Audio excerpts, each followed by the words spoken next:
Welcome to Fly Nubian Money, where we help you master your mindset and maximize your money.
Welcome to Fly Nubian Money, where we help you master your mindset and maximize your money. Today, we're talking about something that many women can relate to: having more money than your partner. Studies show that many women, especially those who earn more than their significant others, downplay their success to keep the relationship balanced. But is hiding financial success the right move?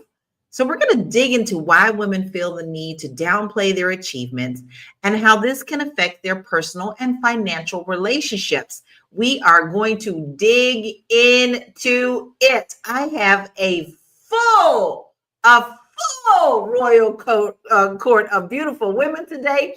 We have Dr. LaNee, brand your brilliance coach. We have Shalaye, real estate agent. We have Dr. Sabrina Williams. She is an author, investor, and educator specializing in proper transfer of wealth. We have Constnace, wealth activist, and me, Lala, your singing international real estate agent. Hello, my queens. It looks so good. I have to say, I am loving all these beautiful faces on here. We already have our family coming in. Hello, viewership family. Listen, I'd like to know your first thoughts on this. Is this something that you have had to deal with in your life? Have you ever felt like you needed to downplay what you are making when it comes to a relationship? So this is just a quick answer before we get into the conversation. Is this something that you've had to deal with? I'm going to start with you, Constance. No, I've only been in one relationship. So no. So you didn't have to deal with that in yours? No.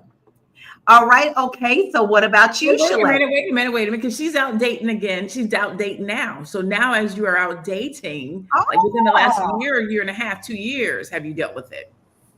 No, because I haven't gotten that far to where we're talking about finances. I'm just having a good time.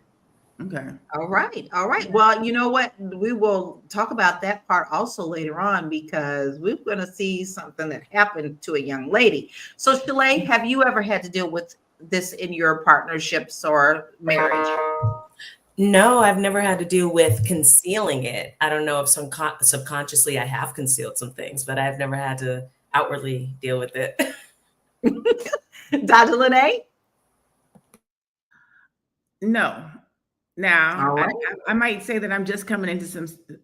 No. But listen, I'm loving how you're like, I was going to say, I'm like literally coming into some successes, accolade-wise successes, and there's some different things. But even through the journey, no, I do this, I do that. Gotcha.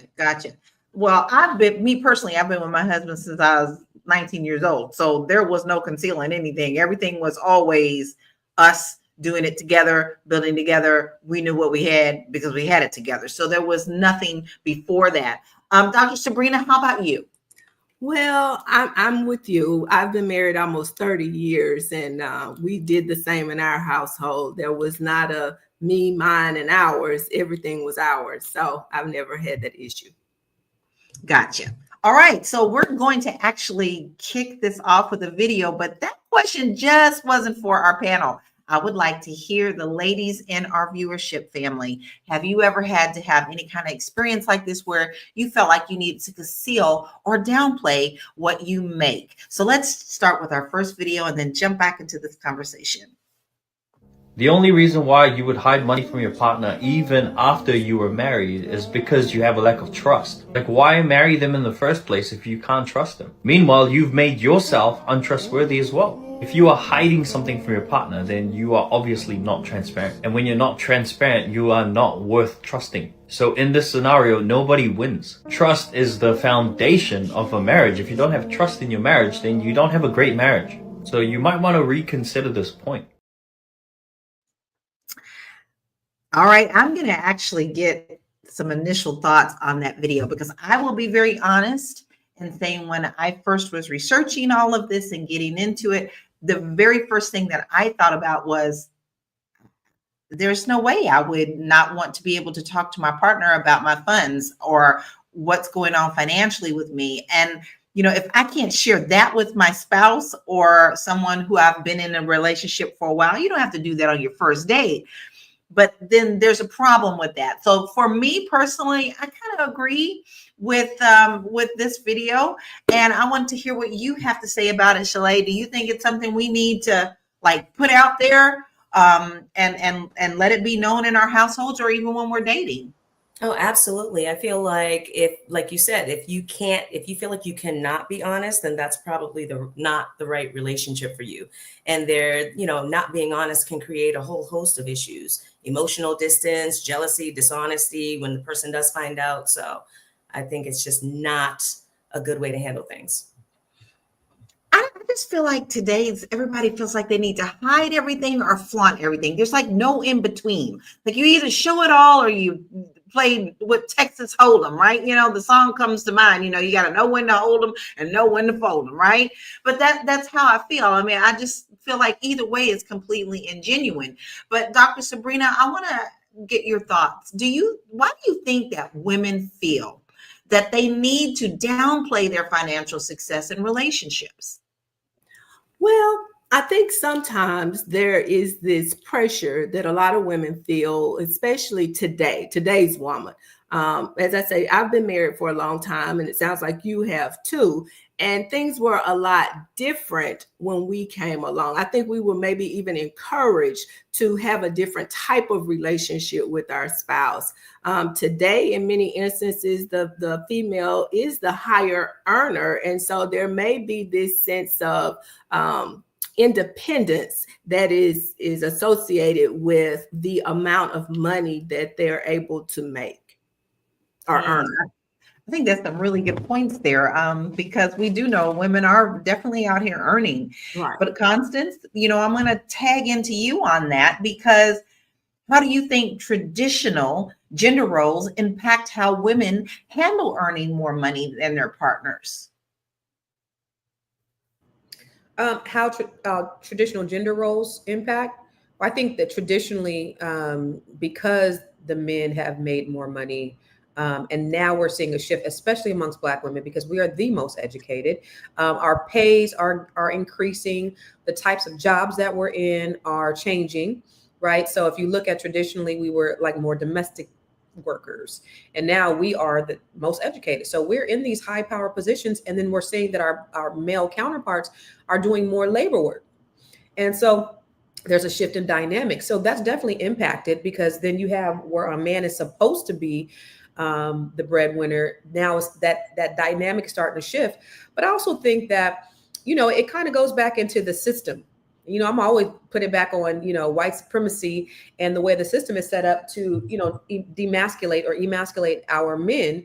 You know, before, when, you know, you had welfare and you had the no man in the house rule, where if the women were to get welfare, the man couldn't be in the house. And if they came in the middle of the night and that Black man was in that house, they would get thrown off of welfare. So many ways where, you know, the tides are turning and things are shifting, where you have the Black women who are having to step up in these more, you know, getting paid more. And it's, you know, it's just, it changes the dynamic of the relationship. And, you know, men want to make more. The reality is they're not. I think that we are seeing that every day. And it's hard to make those adjustments compared to what we've seen traditionally. And I think a lot of the times men do let their feelings and emotions get in the way, and it kind of scares them that the women in their life may be earning more, when actuality you could be a power couple. Doesn't matter as long as you're working toward the goal. And I'm telling you, power couple is a new status, and I love that. But Dr. LaNee, do you think that this is healthy to hide financial achievements in a relationship? And if not, why or why not? Nothing about hiding is healthy. It doesn't matter what it is. If you have to be with somebody and you have to hide something, it's not healthy. It doesn't matter if you hiding food, hiding weight, hiding money, hiding a car, hiding a baby. If you can't be transparent, authentic, and share with that person, it's not healthy. I literally just went through an experience, almost blew up my whole situation trying to hide something, and it was financial too. Instead of just saying, "Hey, I need this," or "Can you do this," or being transparent about it, I went about it a completely different way, blew up in my face. And then I had to come back around and be like, "Yo, I felt so bad about it that I had to come back and say, this is what really happened." And he was like, "I already knew that."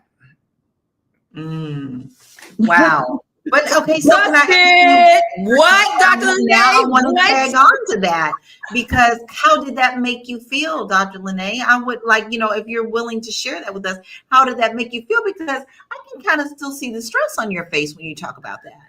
Well, this is what I will tell you. This is the first time I feel like I've been in a situation where I could be honest and transparent. Like, I'm not going to be judged. He's not going to throw it in my face. Like, being honest and going that route would have had such more impact. But I will say this, coming back around and saying to him, "Yo, this is what it was like, he said, you just made our relationship that much stronger, because I already knew that's what it was. I wasn't going to say anything to you. I was going to let it go. But since you came back and we talked about it, it was like, that just strengthened our relationship." And it did. Our communication is better. Our trust is better. My ability to be vulnerable is better. Because I've never been in a space where I felt comfortable talking to somebody about what I have going on in my personal life around my finances. And so I feel good about it. It's enhanced, it's better, but there has to be some type of level of trust, openness to have those types of conversations with somebody, because everybody can't handle it. Everybody's not prepared for it. I forget if it was Constnace or somebody. It might have been somebody else who was talking about dating a man, or going on a date with a man, and the man walks into the house and was like, "Man, this house is too big. I can't afford this house. I can't afford the house that you live in, so maybe we shouldn't date."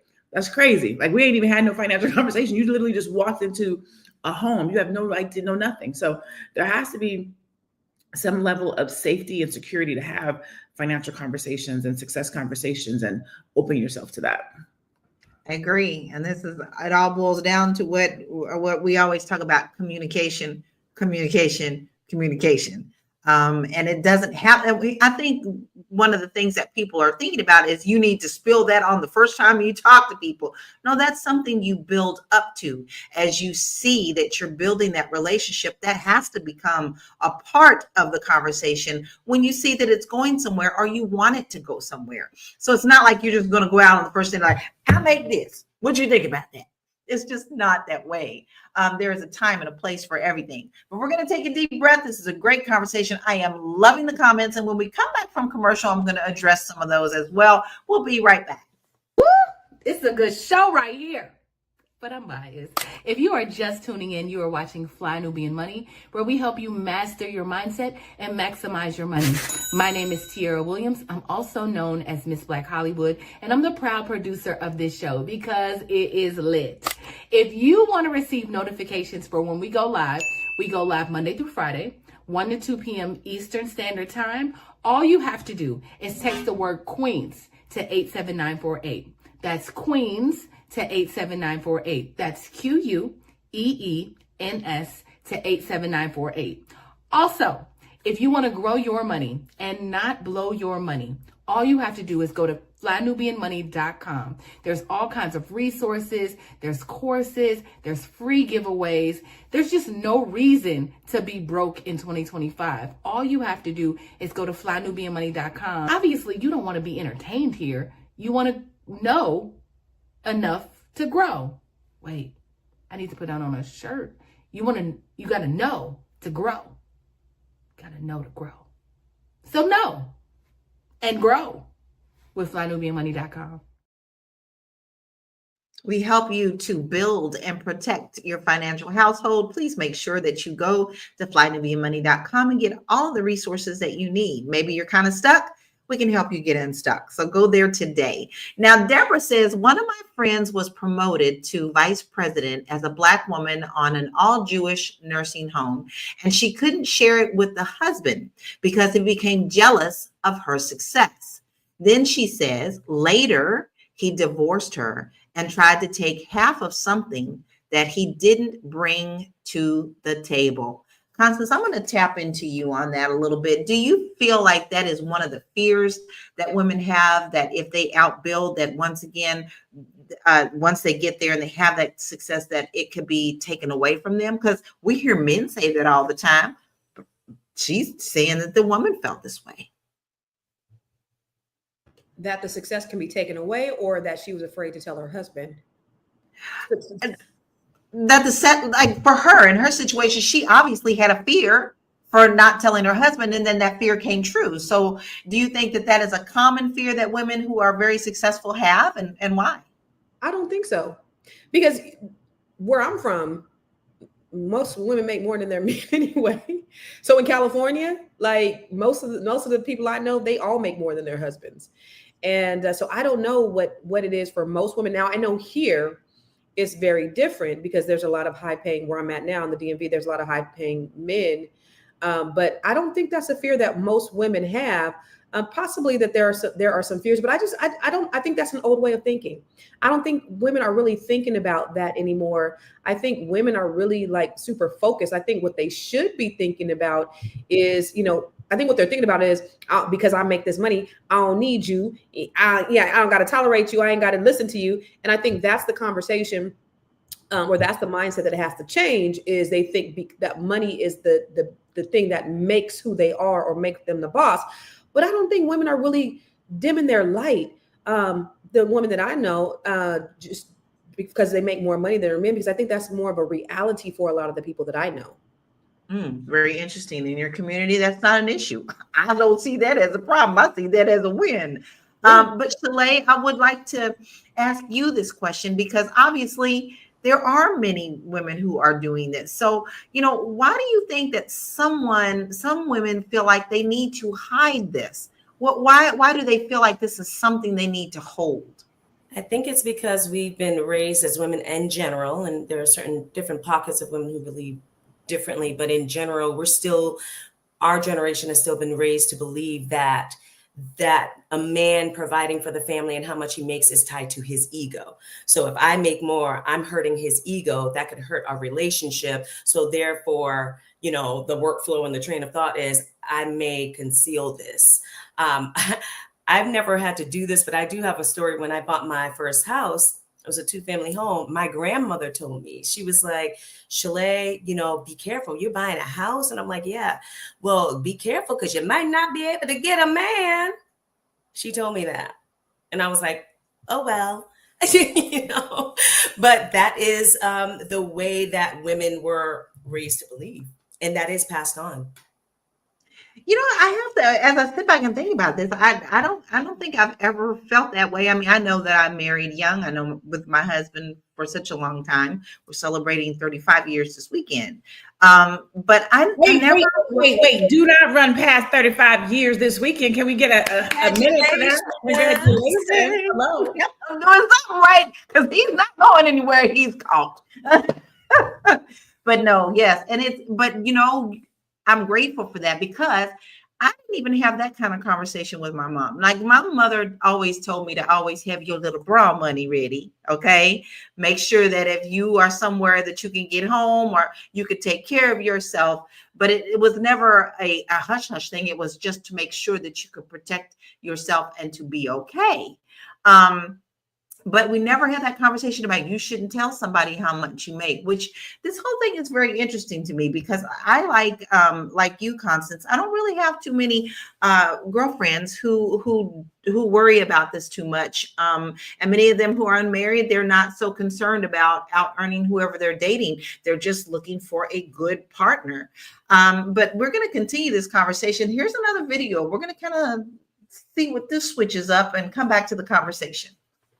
Ladies, please stop telling men your salary. When you go out on a date, he don't need to know where the fuck you work and how much you make, okay? Learn to be secretive, because I can assure you the majority of men today are narcissistic and they are in predator mode.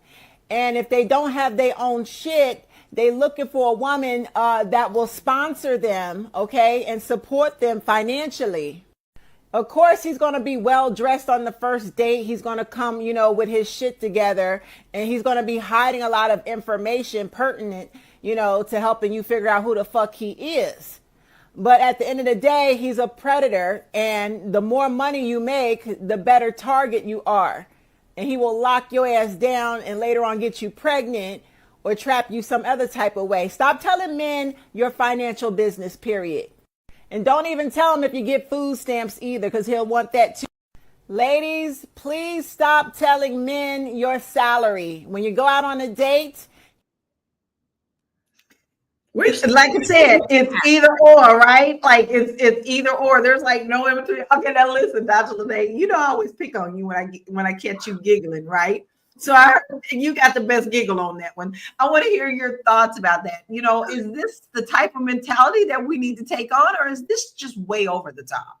Deborah said, not the EBT. That's what I'm talking about. Like, for real, where are you picking up your men's at? If you find one of these type of men, like, I'll tell the truth. When I got my PhD, there was people that were like, do not talk about it. Like, you're not going to be dateable. You're going to be undateable when men find out you got a PhD, you're a doctor, you're da-da-da. And I was like, well, first of all, if I tell a man that I got a PhD and he don't want to date me, he ain't the man for me. Like, I need a dude who's like, yo, sis, you out here getting it. Let's get it together, right? But what I found was when I put my little announcement out there that I had got my PhD and I became a doctor and all this good stuff, first of all, the appreciation and the claps and the big ups from the brothers was high. And then the DMs was popping. So that I did not have that. Like, some men like a woman that is doing good things and is successful. Some don't. And so I think some of it might be male fragility, but the other side of it is a man's DNA is to provide. Like, that's literally how he is set up, is to provide and to have provision. And we're in a day and era. I literally was having this conversation the other day. I understand it. I get it. Like that's, God made you to provide. And we're living in a day and age where women are making more money. So if God made you to provide, like, that's how you're set up. That's what you know to do. It's innately in you. But the woman that you're with makes more money. There's this imbalance in manhood. How do we deal with that? I like what Constance was talking about. Wait. Oh, I did it. I like what Constance was talking about, because the real reality is, how can you make more money than your man and still let your man feel like a man?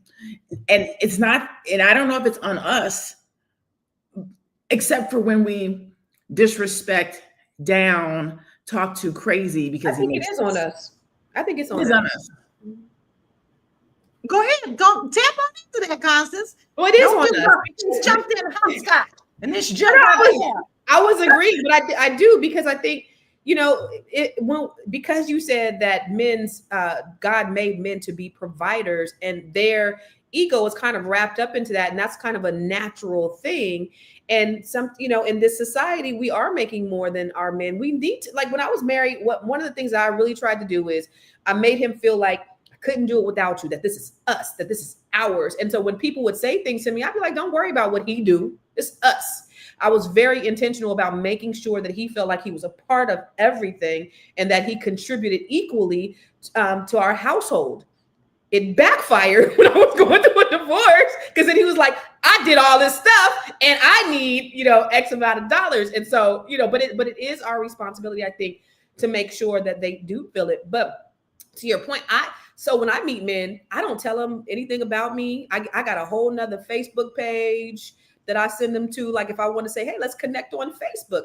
I don't say anything about me. Now, sometimes some men will tell me, I was already following you. I already knew who you were. I do get that sometimes. And I'm like, oh, then they won't tell me that until a couple of months later. But for the most part, I'll just kind of send them to something else because, I just want to get to know people organically. Not that I think it's going to deter people or it's going to attract people. I just really want to get, because I'm such a transparent person. I tell everything about my business that I want to, just kind of slow walk it. And so that's what I do. I think that's a lot of valid points. Now, and we got some really great comments in here. A lot of the people are like really shocked at the last video, and they're like, "That woman been hurt." She's been through some things, so they're seeing that she has some issues. But Natavia says the wealth shift didn't happen until the 1970s. It's still time to reverse it. We don't have to fake it.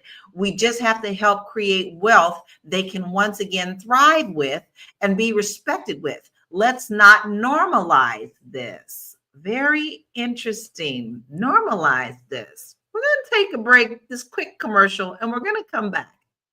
I know you're busy, you got things to do, and you can't take us on the go with you every single day.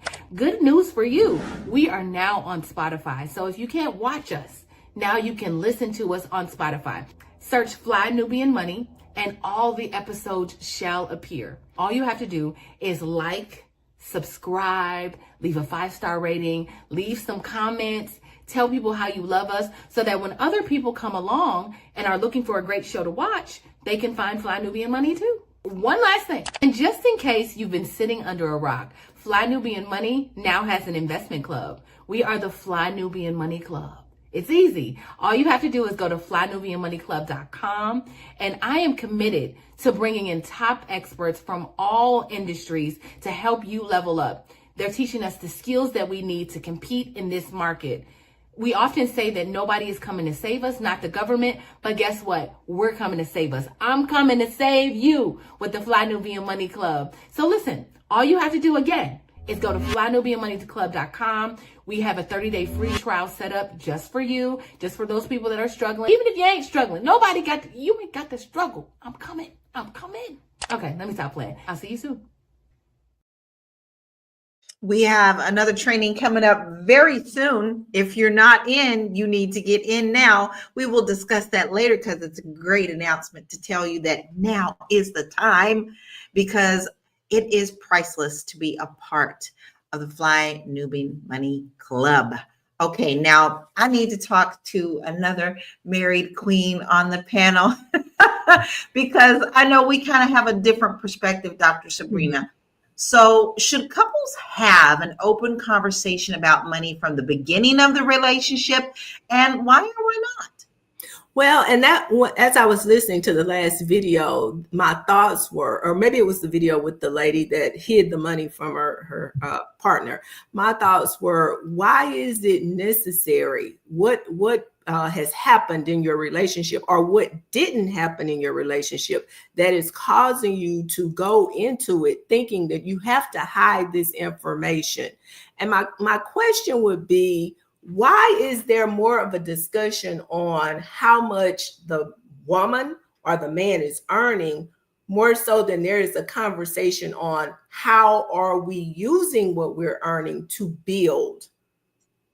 So I think we may need to shift that a little bit and not focus so much on who's out earning who. If we're all building together, it shouldn't really matter. Power couple. I think people, when you hear power couple, people think, billionaires, millionaires. Sometimes it's just being comfortable with your partner, knowing that you're comfortable in your home, comfortable with how your children are being raised, comfortable with just sitting down and watching, having special times. Power couple means so much more than just financial. But I think I'm like you, not everything is about money. And AG Poet says, my manhood has nothing to do with money. I make the money. It doesn't make me.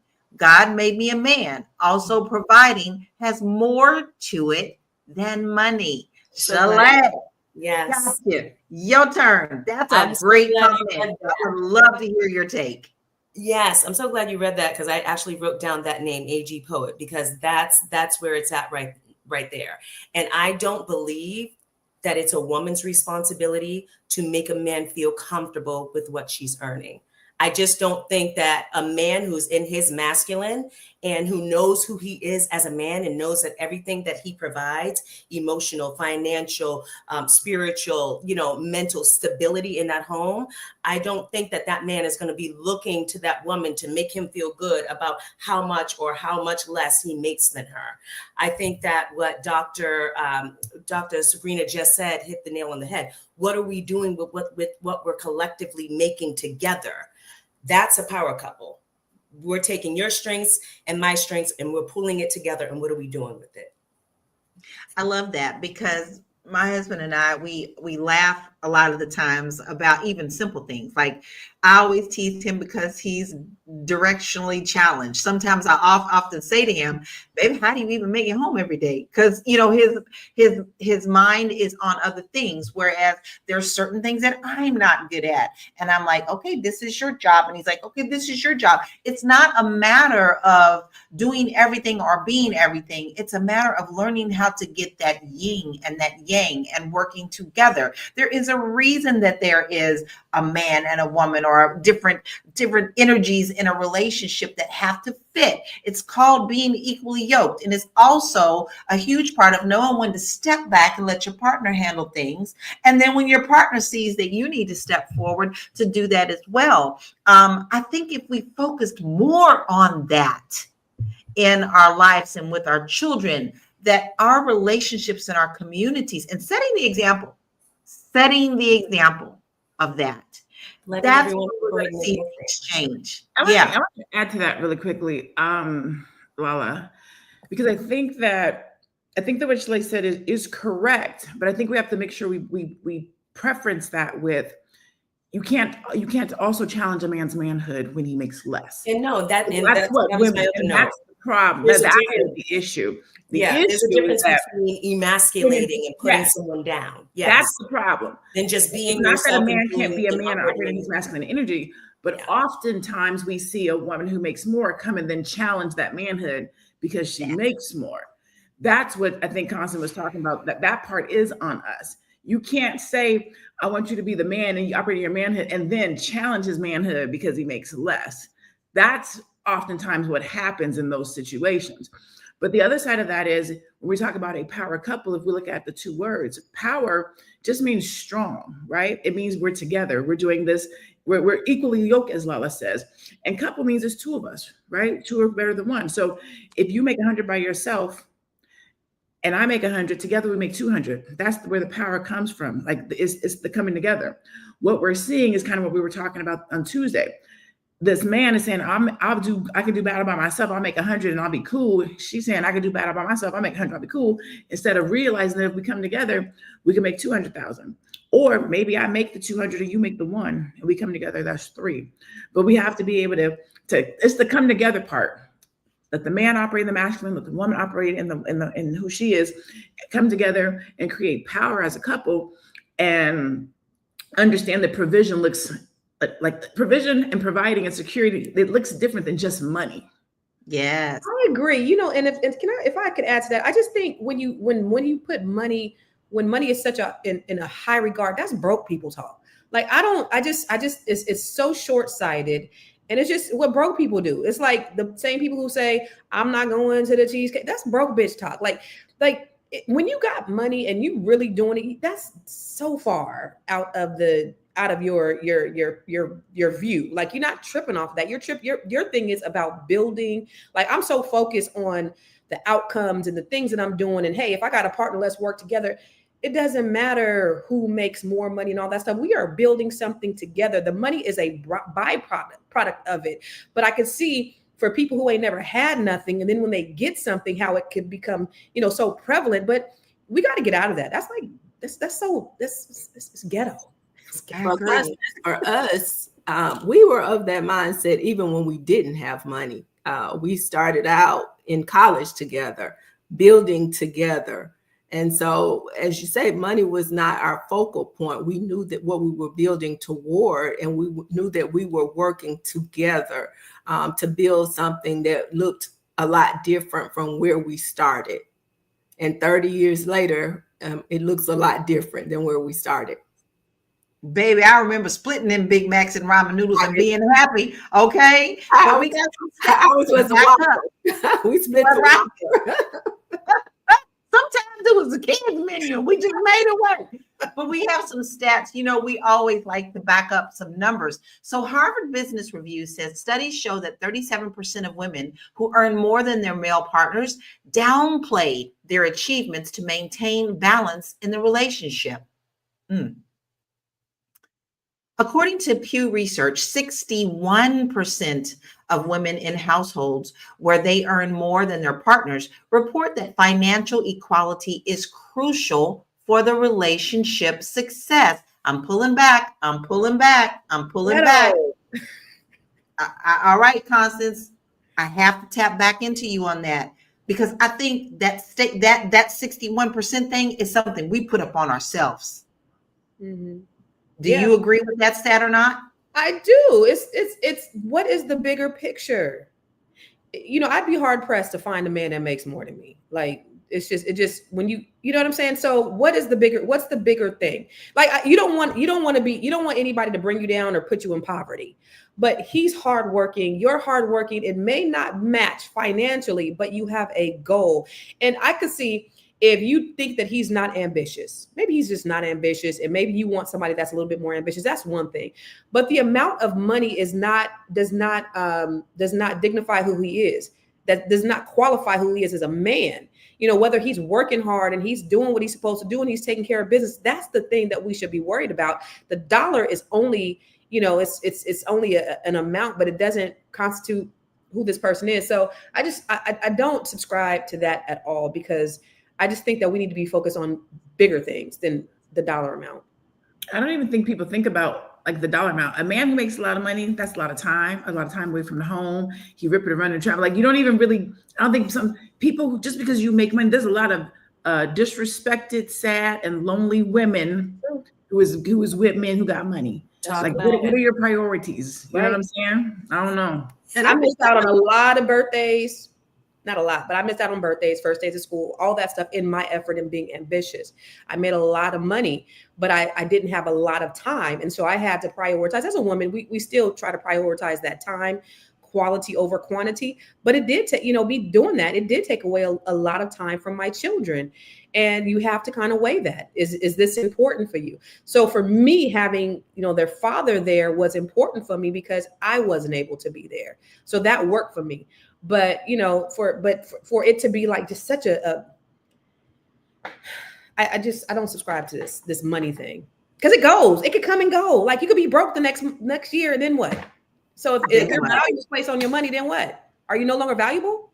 Right. If your foundation is money, you got a shaky ass foundation. Yeah. Period. Is he wealthy in integrity? Is he wealthy in character? Is he wealthy in the love that he wants to give to you? Like, wealth, we need to redefine the meaning of wealth. Is he healthy? That's wealth. You know what I'm saying? Health, time, his integrity, his character. Those are the main pillars that we should be looking at. Yes, I get it. Money means something because we need money to live, and we live in this society. But it is definitely not all or everything, or even like in the top two. Mm-hmm. Right, in the top two. It is if you're broke, it means a lot. Yeah. And people do say, "Oh, you don't care about money because you got money," but really, if you focus on what you do, the money will come. Oh, it will. It will. Mm-hmm. And a loving partner with a foundational purpose will also help to uplift that, because you see that benefits as a whole, not just for one. Now, with that being said, because we've said a lot, I'm loving this conversation. Let's take a quick commercial break and we'll be right back. Are you a Black business owner looking to expand your reach? Well, has Fly Nubian Money got good news for you? We are building a Black business directory to connect you with customers who need your services. And here is the best part.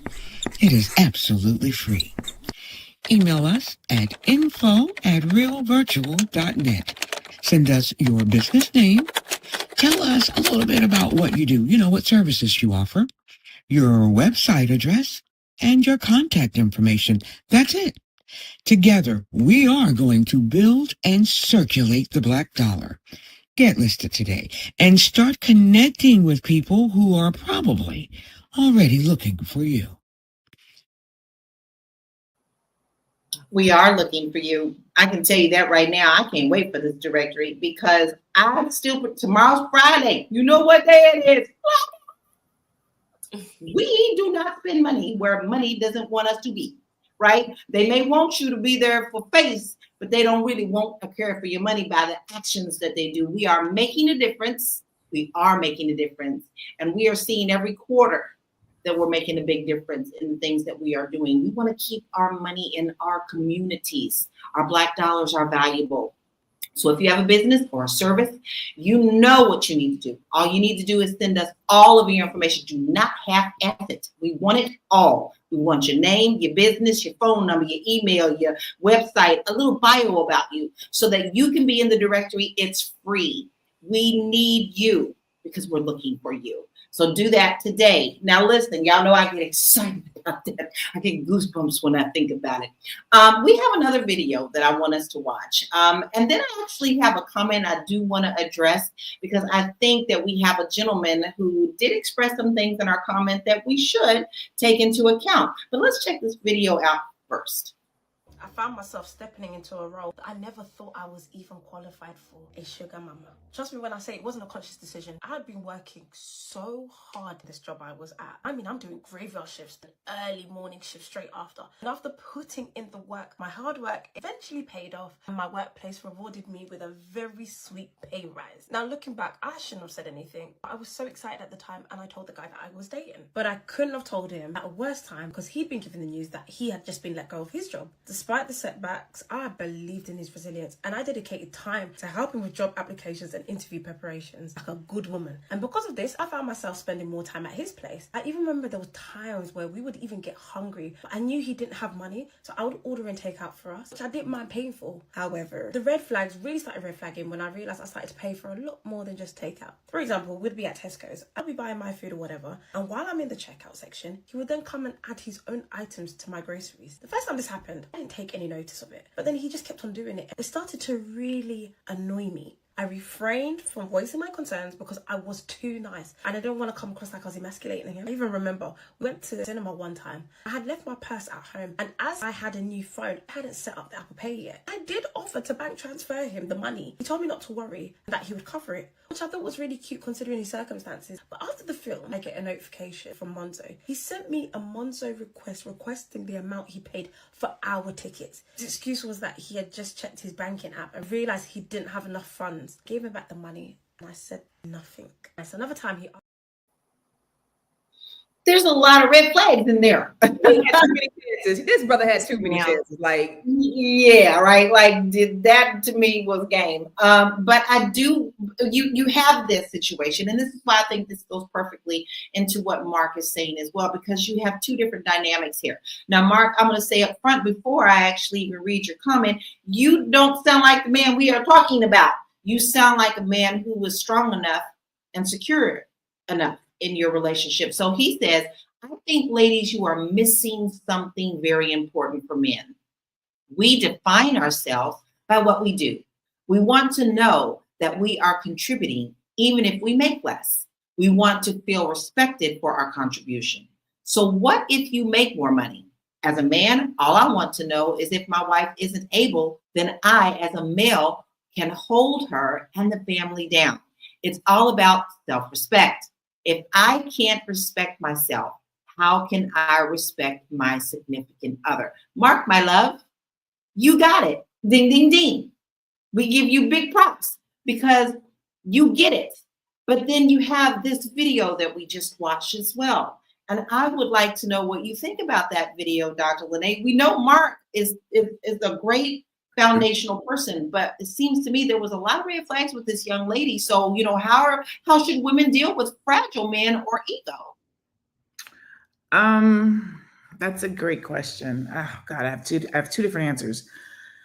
So specifically to that video relative to Mark, I think that when you're getting started in a relationship and you're building something, you will assist, you will help. Like, I got you, don't worry about it.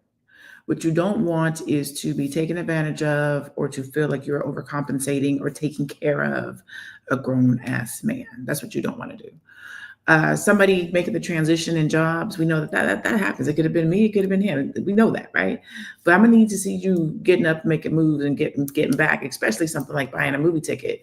I'm gonna need you to pay for your ticket and then send me back, send me a receipt for mine or something like that. But don't send me a request for payment for both of our tickets. We was both there type of situation. I think that it's okay to support and show that I have your back. I think that is okay. But as the man, again, what Mark said, you're the provider, you want respect, your ego, things like that. In order for you to keep those things intact, you too have to participate in the relationship to make sure that they stay intact. Even if I make more money, I still need to know that you are the man of this house. I still need to know that your leadership is the lead. I still need to know that we are in this together, that you're not on my back and I'm carrying you.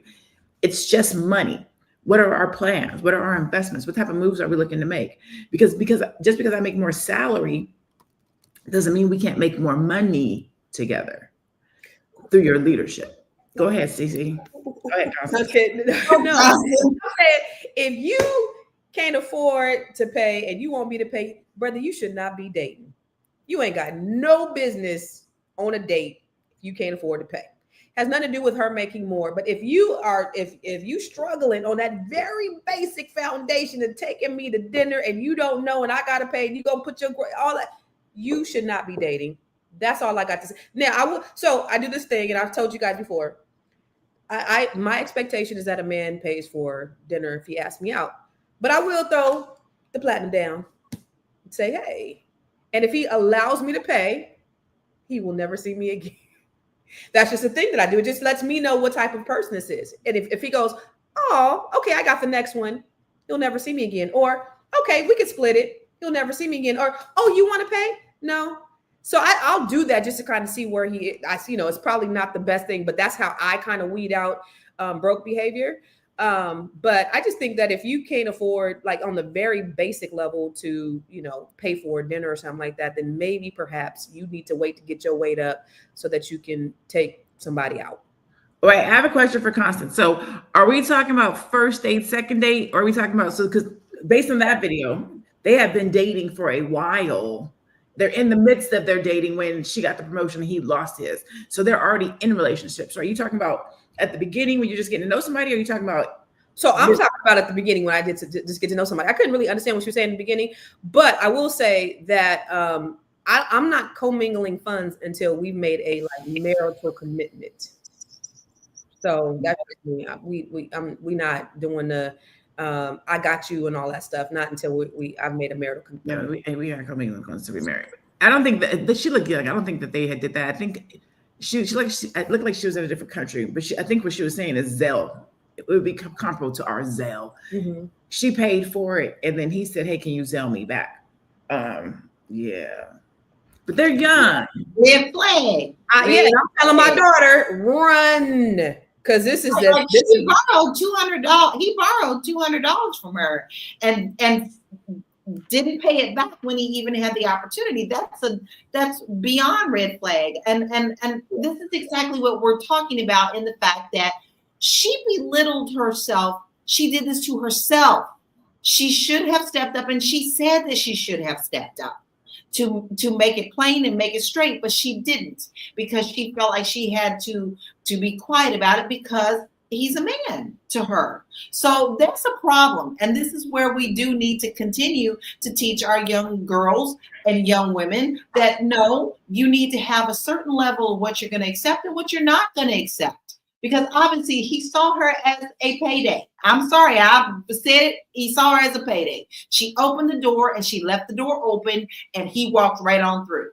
But we have a couple of more stats that I definitely want to discuss. So let's check these out. Relationship satisfaction. 80% of couples say that having open communication about money increases their satisfaction. Yet 50% of women still hide financial successes to avoid conflict. What? Okay. Next. A 2018 study from the Journal of Social and Personal Relationships found that 42% of women with higher earnings than their partners reported feeling that their relationship was impacted by financial imbalance, which some admitting to downplaying their financial status. I believe that's what that last thing was. A 2008 study from the Journal of Social This is the same one, y'all. This is the same one. I finished the sentence. So let me just read it again.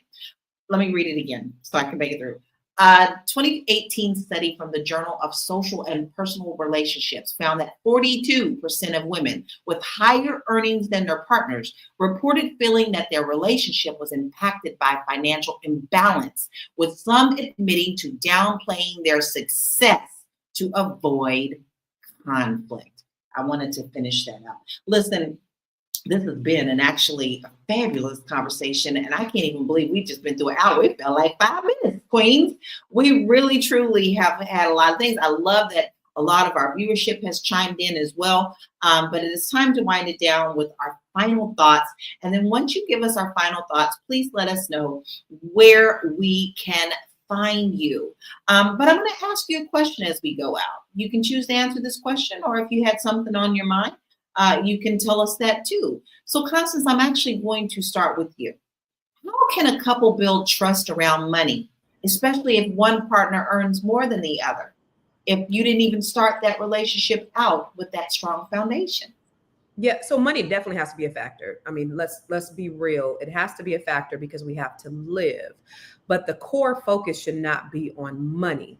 It should be on, first, God. It should be on the relationship, the communication, you working together.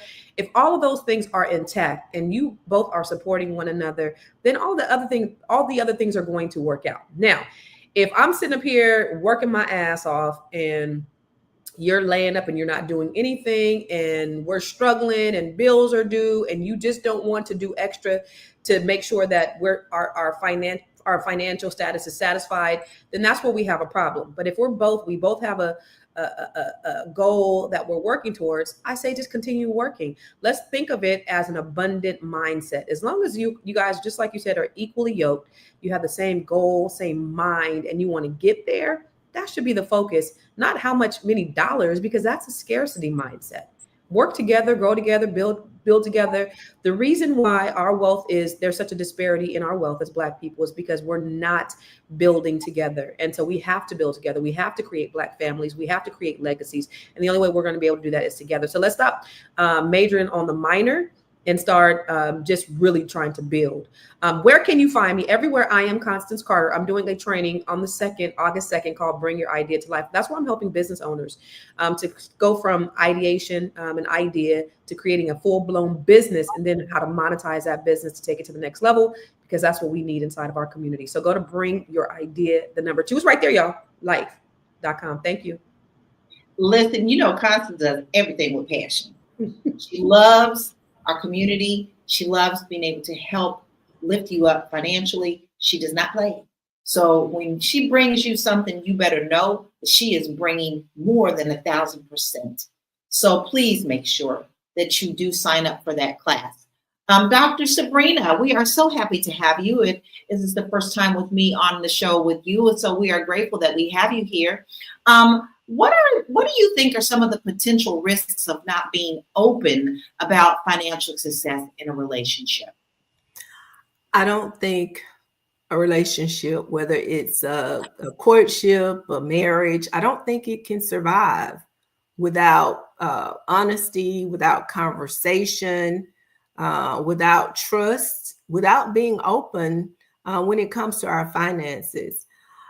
one of the things that I would like to leave our audience with, I know we're winding down now, is just this thought. We've spent a lot of time talking about who makes the most money, who's the highest earner in the relationship. Is it the male? Is it the female? If it's the female, does she have to or need to or feel the need to downplay or hide what she is earning? But the reality is, for those of us that are married, when I took my vows, I remember my husband was looking for someone that could be a helpmeet for him, to help him to build, help him to grow, help strengthen him in the areas where he was weak. And just for a moment, for those that are the higher earning women in the relationship, perhaps that's the strength that we bring to the man. Perhaps that's not, high earning is not his strength. But if we have the knowledge, the ability, the skills to go out and earn more, that's how we're helping. That's what we are bringing to the relationship. And so instead of it being a him versus me or his versus mine, let's shift the mindset. Let's shift that mindset to what we can both bring to build strong Black families, build strong Black homes. And I tell you, if we do that and if we shift, we will see our community flourish. With that being said, I am Dr. Sabrina Edmond Williams, educator, author, and investor, opening minds and closing contracts. I am so noted, and I'm so excited and delighted to be making my debut here on Fly Nubian Money. Thank you so much, ladies. I can be found across social media platforms at I Am So Noted. For those of you that are out there building that wealth, don't forget to protect it. And once you protect it, don't forget to properly transfer it. And if you need to know how, hit me up on social media at I Am So Noted. Baby, point taken. Bam, shlabam, splalow. That is your assignment. Please make sure that you follow it accordingly. Shalaye, your turn. You're up, queen. Yeah, so I just want us to reiterate, I love everything Dr. Sabrina just said, like ditto to all of that. Relationships are supposed to be partnerships, and it's not supposed to be where we get into where what we're focusing on is the power struggle. I love what Dr. Sabrina said as far as the woman's ability to bring in money to that relationship could be her gift. And maybe sometimes the man doesn't have that gift that she has in that area, but he also brings so much more to the table than that for the family. A woman's success should never diminish who a man feels who a man feels he is. And I also want to say that he has to have that within himself. It can't be, a woman giving that to him. A man has to know who he is, and he has to have that within himself, just like a woman has to know who she is and her values and have that within herself. We need to start with the hierarchy. What's really important is honesty, integrity, character, and alignment. Do we even align with our lifestyle and what we want to do? And what are we doing together that's better than what we can do apart? That's what we should be focusing on. I am Shalaye Camillo. I am the founder and CEO, broker of Vital Source Realty in Boston, Massachusetts, but I can help y'all buy or sell real estate anywhere in the continental United States or Canada. Look me up on Instagram, follow me at Shalaye Camillo, and visit my website, vitalsourcerealty.com. And tomorrow in the Black Business School, I will be hosting a panel with contractors and talking about building wealth in real estate. So guys, if you want to join there, you can go to drboycerealestate.com and sign up for that class. And I'll see you guys tomorrow night at 8 p.m. Eastern time.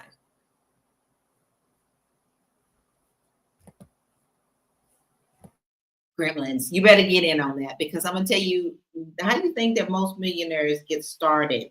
All right. They start with land, buy you some. They ain't making it anymore. All right. You got 3 real estate queens on this panel, and we all telling you the same thing. All right. Now, Dr. LaNee, I'm going to pull back just a little bit for you. We're going to watch this last commercial, then I'm going to tap into you on this. Hey, it's Dr. LaNee Javet, Brand Your Brilliance Coach and Vision Execution Strategist. I help my clients to bring their vision to life by building real strategies that work. Recently, I've helped multiple entrepreneurs to organize and write their grants. This Saturday, I'm partnering with the Fly Nubian Money Club to help you do the same. Now, there will be no gatekeeping, just real strategies to help you access the free money and resources that your business needs and deserves. So whether you're just getting started, launching a startup, or growing a seasoned business, I hope to see you in the room this Saturday, July 26th at 2 p.m. Pacific, 5 p.m. Eastern. It's time to stop self-funding and start getting funded. See you Saturday. Go on and tap in, Dr. LaNee. That video is so funny because at the end of it, I said, see you Sunday. And I had to edit it because I was like, wait, no, it's not Sunday, it's Saturday. So we're having a grant conversation because there is money out there for business owners, startups. In the climate that we're living in right now, it is imperative that you not have to self-fund and bootstrap your business. More importantly, I am tired of seeing other people that don't look like us go and get grant money and then give us 20, 30, 40% of it. We can go get our own grant money and get 100% of it. So this Saturday, I am going to be taking you guys through the process of writing a grant. What does it look? Applying for a grant. It's so simple. Like the fact that it's this simple is crazy. The fact that it's this simple and people are not applying for grants is crazy. I had a client get a $40,000 grant from FedEx. She has like a childcare facility, $40,000 FedEx grant. It sounds like those two things don't go together, but they do. So we're going to talk about how to get the free money that's out there. They're not necessarily giving out Black loans, if you will, but they are giving out loans to underfunded, and there's another buzzword, underserved communities. And so if you're interested in getting some money, getting your money up, getting some free money, and you want to learn how to do it through a grant, then I will see you guys on Saturday at 5 o'clock Eastern, 2 o'clock Pacific. I'm Dr. LaNee Javet. You can follow me at I am Dr. LaNee Javet. I am a Brand Your Brilliant coach and a vision execution strategist. So I help service-based Black entrepreneurs who package and sell their expertise to brand their brilliance.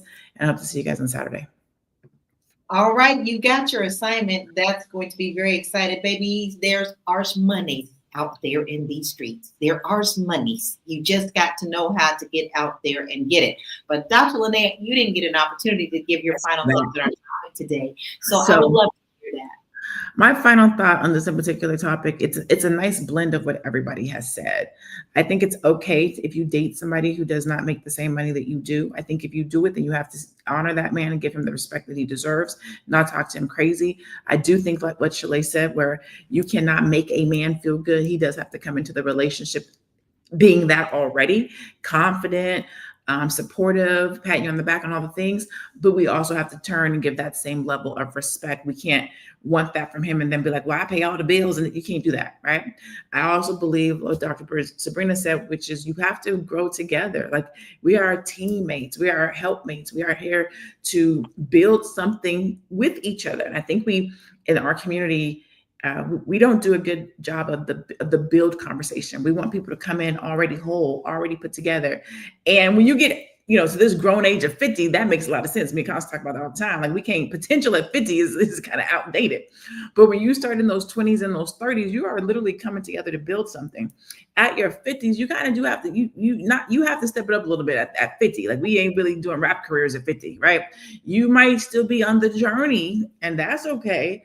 I'm still on my journey. You know what I'm saying? I think Constnace would probably say, even if you have $1 million, you're trying to get to 5. We all on a journey. You know what I'm saying? So if you journey, and I'm okay with that. But we're kind of past that potential period at this point.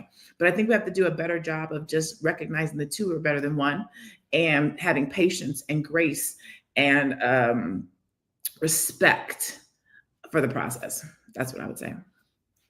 I love all of that. And here's my final thoughts about today. I know that I am a different situation. I am not out in these dating streets. I started our relationship very early, so we learned it together. But here's what I do know. You have to let a man be a man, and you have to let a woman be a woman, and you have to work together in order to uplift one another. When you are in a relationship, it's not always about you. Sometimes you do have to step back to let your partner shine as well. And when you have problems and issues, you need to be grown up enough to sit your butts down and work it out. Because this new generation doesn't want to talk about anything anymore. They just want to get divorced and take off. It doesn't work that way if you want a successful relationship. So make sure that you're partnering with the right person. Have the hard conversations in the beginning. It doesn't have to be the first date, but before you get real serious, you need to have these conversations and possibly go to couples counseling so that you know that you are equally yoked. So I am Laura Lala Key, and I am an international real estate agent. I help sell property in Portugal as well as the United States of America. If you are really tired of America's shiznits and you are thinking about moving to another country, it's not impossible. Most people think it's absolutely a hard thing to do. It is not. I have a free quiz on my website that will help you gauge where you are in that process. Go ahead and take that quiz to see if this is something that you can do now, later, or you have to plan a little bit more. So that's at www.laurakey.net. We thank everybody. Y'all, we got so many names. I can't even name them all today. I just want to tell y'all. Wait, Lord, Lala, can we give a shout out to Anonymous today? Because usually he be in our ass, but today he was kind of funny. He opened us up with, see, I only date broke women. The women I date don't have any success. Listen, I was thinking, I was like, Anonymous need to be on the panel one day because he show talk his shit, but I don't know. I was kind of invited him before. He said he doesn't do camera. Clearly, he don't even do pictures. Yeah. So Anonymous, you and I, we battle sometimes, but sometimes you definitely bring it. So we are appreciative of you being here every day as well, because if there's one thing, you are here every day. And we are grateful for that, because you know what? Without people watching us, we wouldn't have a show. So we are grateful. So thank you for joining us today as we explore the complex dynamics of financial success in relationships. We've learned that while downplaying success may seem like an easy fix, the truth is that open, honest conversations about money can lead to stronger and healthier relationships. Ladies, it's time to embrace your success. And gentlemen, it's time to celebrate it. Today, we can create relationships built on trust, love, and financial equality. So until next time, which is tomorrow at 1 p.m. Eastern Standard Time, stay empowered, keep building, and remember your worth is tied to more than just your paycheck. Peace out. Be blessed. Bye.